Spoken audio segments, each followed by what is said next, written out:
I'm Dr. Saraswati, consultant ophthalmologist from Meshi Diagnostics, Vijayanagar. ನಾವು ಇವತ್ತು ಡಯಾಬಿಟಿಸ್ನಿಂದ ಕಣ್ಣಿಂದ ನರದಲ್ಲಿ ಏನೇನು ತೊಂದರೆಗಳಾಗುತ್ತೋ ಬಗ್ಗೆ ತಿಳ್ಕೊಳ್ಳೋಣ ಬನ್ನಿ.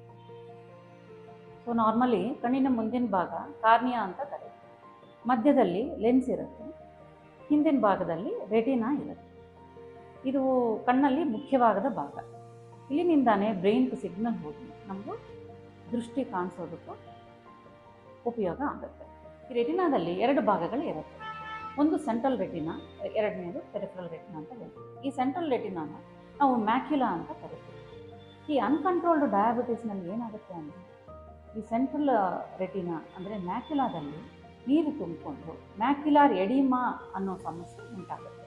ಈ ಥರ ಆಗುವಾಗ ಕಣ್ಣು ಸಡನ್ನಾಗಿ ಮಂಜಾಗೋದಕ್ಕೂ ಶುರು ಆಗುತ್ತೆ. ಇದು ಒಂಥರ ಸಮಸ್ಯೆ. ಇನ್ನೊಂದು ಥರ ಏನು ಅಂದರೆ ಈ ಪೆರಿಫೆರಲ್ ರೆಟಿನಾ ಅಂತ ಹೇಳಿದ್ರಲ್ಲ, ಅಲ್ಲಿ ಒಂದೊಂದು ಸತಿ ಚಿಕ್ಕ ಚಿಕ್ಕ ರಕ್ತನಾಳಗಳು ಬೆಳ್ಕೊಂಡು ಅದು ನಿಧಾನಕ್ಕೆ ಇನ್ಕ್ರೀಸ್ ಆಗ್ತಾ ಹೋಗಿ ಬ್ಲೀಡಿಂಗ್ ಆಗೋದಕ್ಕೂ ಶುರು ಆಗುತ್ತೆ.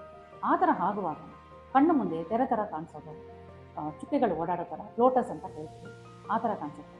ಫ್ಲ್ಯಾಶಸ್ ಬರೋದು, ಕಣ್ಣು ಮಂಜಾಗೋದು ಅಂತ ಸಮಸ್ಯೆಗಳು ಉಂಟಾಗುತ್ತೆ. ಇದಕ್ಕೆ ಟ್ರೀಟ್ಮೆಂಟ್ ಮೊಡಾಲಿಟೀಸ್ ಏನು ಅಂತ ಅಂದರೆ ಇದು depending upon the stages of the diabetic retinopathy ಮೇಲೆ ಡಿಪೆಂಡ್ ಆಗುತ್ತೆ. ಈ ಫಸ್ಟ್ ಸೆಕೆಂಡ್ ಸ್ಟೇಜ್ನಲ್ಲಿ ಯಾವ ಥರ ಟ್ರೀಟ್ಮೆಂಟ್ ಬೇಕಾಗಿಲ್ಲ. ಶುಗರ್ ಸರಿ ಮಾಡಿಸ್ಕೊಂಡ್ರೆ ಇದನ್ನು ಸರಿಪಡಿಸ್ಕೊಳ್ಬೋದು. ಥರ್ಡ್ ಸ್ಟೇಜ್ ಅನ್ನೋದು ಅಡ್ವಾನ್ಸ್ ಸ್ಟೇಜ್ ಅಂತ ಹೇಳ್ತೀವಿ. ಈ ಥರ ಸ್ಟೇಜ್ನಲ್ಲಿ 3 ಥರ ಟ್ರೀಟ್ಮೆಂಟ್ಗಳು ಬರುತ್ತೆ. ಒಂದು ಲೇಸರ್ ಥೆರಪಿ ಅಂತ ಹೇಳ್ತೀವಿ, ಅದನ್ನು ಪ್ಯಾನ್ ರೆಟಿನಲ್ ಫೋಟೋಕೊಯಾಗ್ಯುಲೇಷನ್ ಅಂತ ಹೇಳ್ತೀವಿ. ಎರಡನೇದು ಕಣ್ಣಿಗೆ ಇಂಜೆಕ್ಷನ್ಸ್ ಕೊಡೋದಂಥದ್ದು, ಅದನ್ನು ಆ್ಯಂಟಿವೆಜೆಫ್ ಇಂಜೆಕ್ಷನ್ಸ್ ಅಂತ ಹೇಳ್ತೀವಿ. ಮೂರನೇದು ಸರ್ಜರಿ.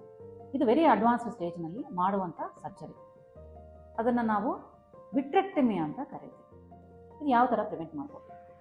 ನಮ್ಮ ಡಯಾಬಿಟಿಸ್ ಅಂತ ಕಂಡಿದ್ದ ತಕ್ಷಣ ನಮ್ಮ ಹತ್ತಿರ ಇರುವ ಕಣ್ಣಿನ ಡಾಕ್ಟರ್ ಹತ್ರ ಹೋಗಿ ಕಣ್ಣಲ್ಲಿ ಡ್ರಾಪ್ಸ್ ಅಂದರೆ ಡೈಲೈಟ್ ಡ್ರಾಪ್ಸ್ ಅಂತ ಹೇಳ್ತೀವಿ, ಅದನ್ನು ಹಾಕಿ ಕಣ್ಣಿನ ಪೂರ್ತಿ ತಪಾಸಣೆ ಮಾಡ್ಕೊಳ್ತಾರೆ.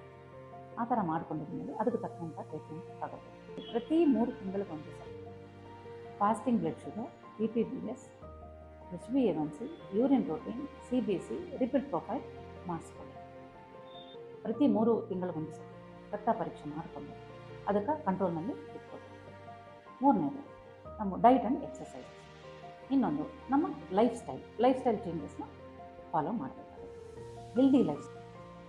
ಕೊನೆಯವಾಗಿ ನಾನು ಏನು ಹೇಳಬೇಕು ಅಂತ ಇಷ್ಟಪಡ್ತೀನಿ ಅಂದರೆ, ಸರ್ವೇಂದ್ರಿಯಾಣಂ ನಯನಂ ಪ್ರಧಾನ. ಆರೋಗ್ಯವಾಗಿರಿ, ಆನಂದವಾಗಿರಿ.